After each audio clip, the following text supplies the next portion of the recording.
Kenapa saya dijadikan pijakan oleh manusia?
Salam sejahtera bagi kita semua.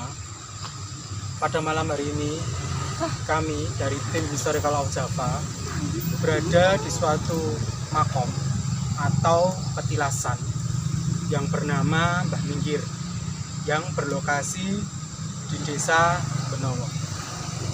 Saat ini saya tidak sendiri, saya ditemani oleh rekan saya, Mas Konan, Mas Angga, dan Mas Bintang. Baik, langsung saja kita melakukan penelusuran pada malam hari ini.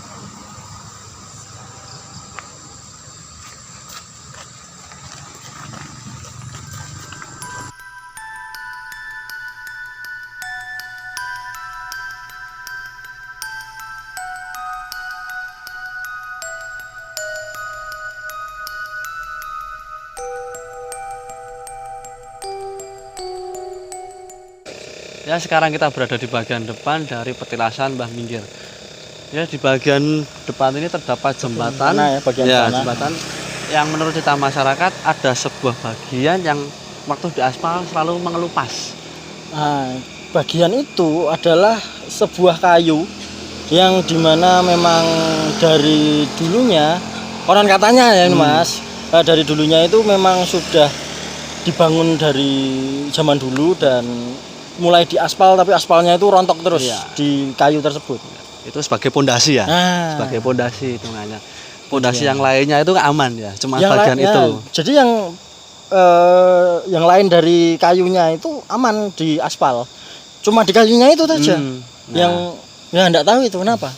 Jadi kita akan sekarang mencari informasi ya. Oh, mengenai kayu tersebut. Oke. Melalui sosok yang berada di sekitar sini. Wah, siapakah dia? Ya nanti biar surprise ya. Oke. Ya. Mas Bintang siap? Kenapa harus saya lagi? Ya kan itu jatah Anda.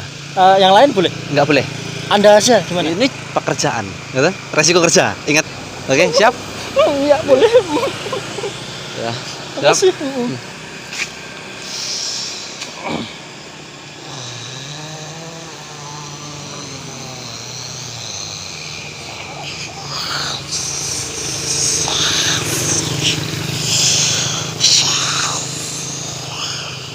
Selamat malam. Sekarang saya berbicara dengan siapa?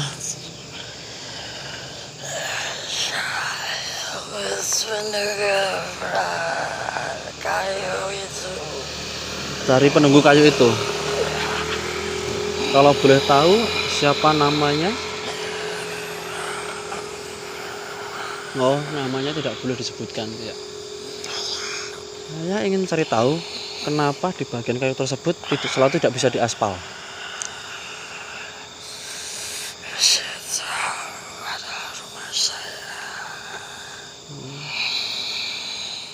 Itu dulunya rumahnya yang dijadikan sebagai dasar pondasi dari jembatan tersebut. Ya, bisa diceritakan lebih lanjut?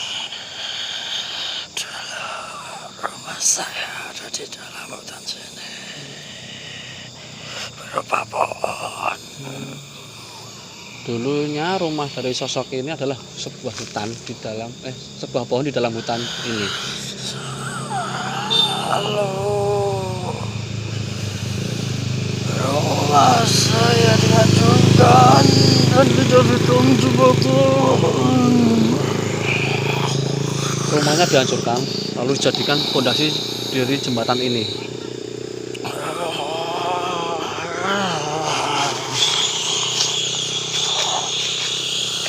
Karena di jembatan itu sudah menjadi rumah saya sekarang. Ya, jadi jembatan itu sekarang sudah menjadi rumah dari sosok ini.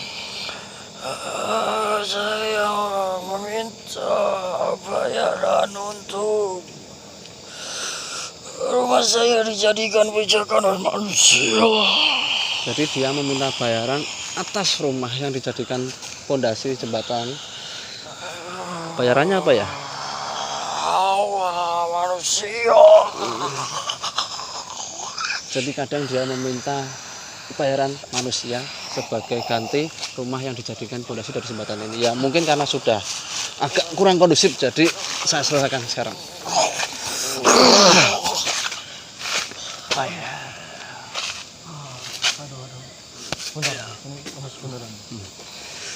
Ya, bagaimana Mas Bintang?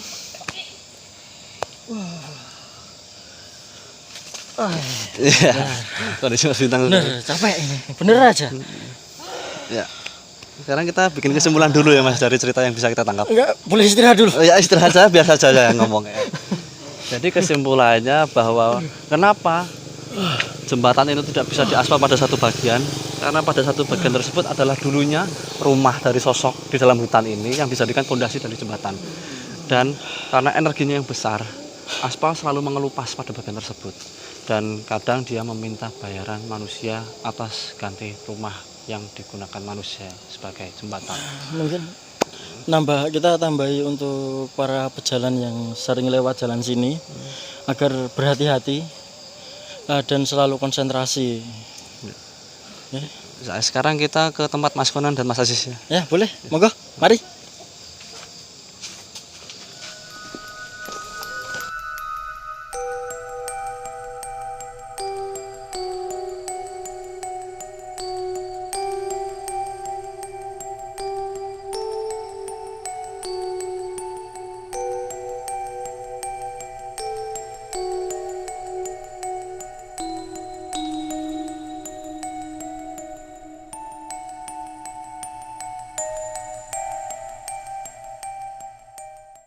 Baiklah, saat ini saya berada bersama Mas Konan. Ya, salam semuanya. Kita berada di wilayah makom dari Mbah Minggir sendiri. Ya. Nah, Mas Konan, Ya. Saya ingin bertanya, Ya, silakan. apakah saat ini beliau hadir atau yang lainnya yang hadir? Ya, begini. Sebelum kita sudah datang, sebenarnya beliau sudah menyambut kedatangan kita, dan kita disambut dengan baik dan diizinkan untuk bercerita, begitu Mas. Nah, kira-kira cerita apa sih sebenarnya kok bisa disebut dengan Mbah Minggir, dan ceritanya dulu itu seperti apa kok di sini tuh bisa dikeramatkan ya, dalam arti banyak sekali para peziarah yang datang untuk mencari berkah di tempat ini dan menghajatkan doa kepada Yang Kuasa. Monggo silakan. Ini cerita awalnya, dulu ada warga setempat, yaitu seorang kakek yang setiap harinya bekerja mencari ikan. Pada suatu malam itu kakek itu bingung, kenapa hasil ikannya tidak banyak seperti biasanya. Dan dia merasakan perasaan yang tidak enak. Kenapa tidak seperti biasanya? Ternyata setelah dia melihat sekitar danau, sungai, ternyata ada mayat yang mendekati kakek tersebut. Dan dia terkejut, kenapa ada mayat? Tahu ada mayat datang. Apakah langsung dibiarkan saja atau dialirkan lagi ke sungai itu mayatnya? Kakek tersebut berusaha dikembalikan lagi ke hulu sungai. Tapi anehnya mayat itu selalu kembali ketika dikembalikan ke hulu sungai, dan itu dilakukan berulang kali. Terus mayat itu kembali lagi. Nah, kakek tersebut langsung, wah ini orang Linuweh atau orang sakti yang bisa disebut zaman sekarang, seperti itu.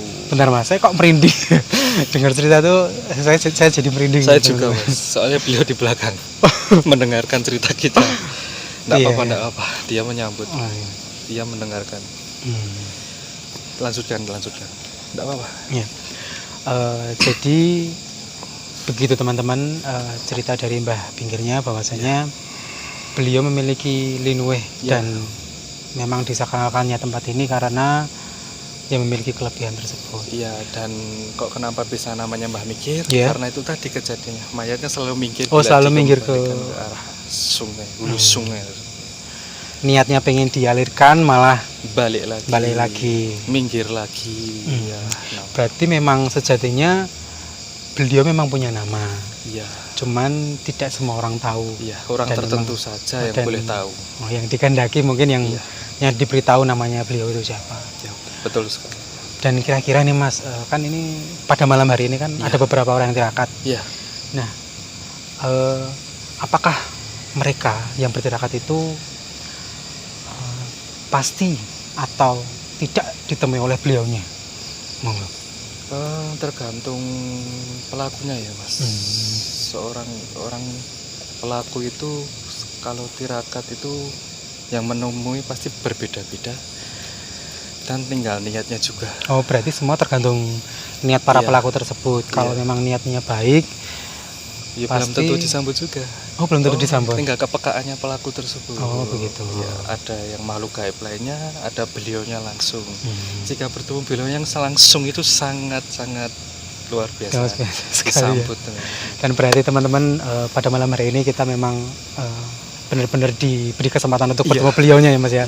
Yang saat ini berada di belakang kita. Merinding ya Mas. Iya, tadi waktu Mas Konan cerita tuh saya ada merinding di belakang ini. Makanya saya tanya. Energinya memang istimewa. Oh gitu. Lantas ini Mas, apakah juga bisa terkabul kalau ketika bertemu dengan beliaunya, hajatnya apakah bisa terkabul karena beliaunya atau memang dari sekitar makhluk yang mendiami daerah tempat sini? Soal terkabulnya itu kembali lagi ke Maha Kuasa atau yang Maha Esa, kepada Tuhan sendiri ya. Beliau itu hanya perantara. Apakah diizinkan ya doa tersebut atau tidak? Kalaupun diizinkan ya berarti lantaran dari doa kita kepada Tuhan yang Maha Esa dan dibantu oleh Mbah Pinggir juga mungkin barulah bisa dikabulkan hajatnya. Dan gini Mas, pesan dari saya sebenarnya orang pelaku itu bukan menyembah Mbah Minggir ya. Sekali lagi bukan menyembah, tapi mendoakan beliaunya agar beliau tenang, bahagia, dan arwahnya tenang di sisinya. Setenang di sisi yang Maha Esa. Nah ini Mas Konan, saya mau tanya yang terakhir kali. Ini posisi kan beliau ada di belakang kita. Nah, saya boleh minta tolong Mas Konan untuk berkomunikasi dengan beliau. Apa yang disampaikan beliau kepada kita semuanya? Sebentar. Saya usahakan komunikasi dengan teman-teman. Saat ini Mas Konan sedang berkomunikasi dengan beliau dan insya Allah akan bermanfaat untuk kita semuanya ke depannya nanti. Ya, sudah saya tangkap. Singkat saja. Iya. Untuk pesannya, beliau sangat senang bila ada yang mendoakan. Beliau sangat menyambut bila niatnya baik dan tulus untuk mendoakan beliau. Ya, untuk mendoakan beliau. Dan ada oknum yang ingin mendapatkan nafsu duniawi harta bukan dari Mbah Minggir. Bukan dari Mbah Minggir. Tapi dari makhluk gaib lainnya.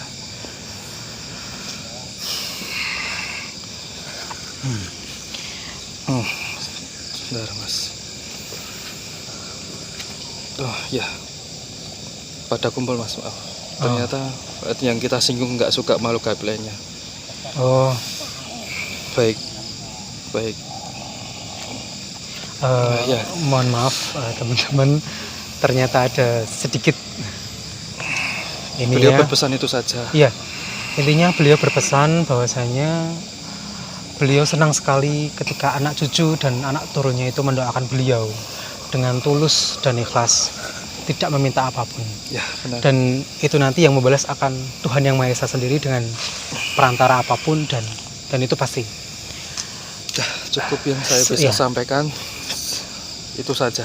Sekian dari Bila tim ada kata yang menyinggung, saya mohon maaf. Sekian. Rahayu.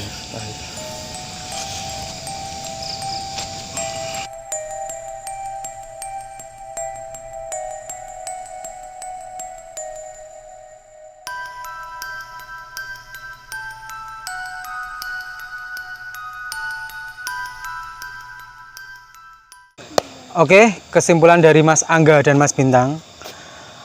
Kayu yang berada di tengah jembatan yang tidak dapat diaspal didiami oleh sesosok yang memiliki energi besar yang tidak ada sangkut pautnya dengan Mbah Pinggir. Sedangkan kesimpulan dari Mas Konan, beliau Mbah Minggir sangat senang sekali bila banyak yang berziarah dengan niat yang baik Ya. mendoakan beliau, dan Mbah Pinggir berharap generasi-generasi selanjutnya ketika berziarah memiliki niat yang baik, tidak niat yang buruk. Sekian, Rahayu.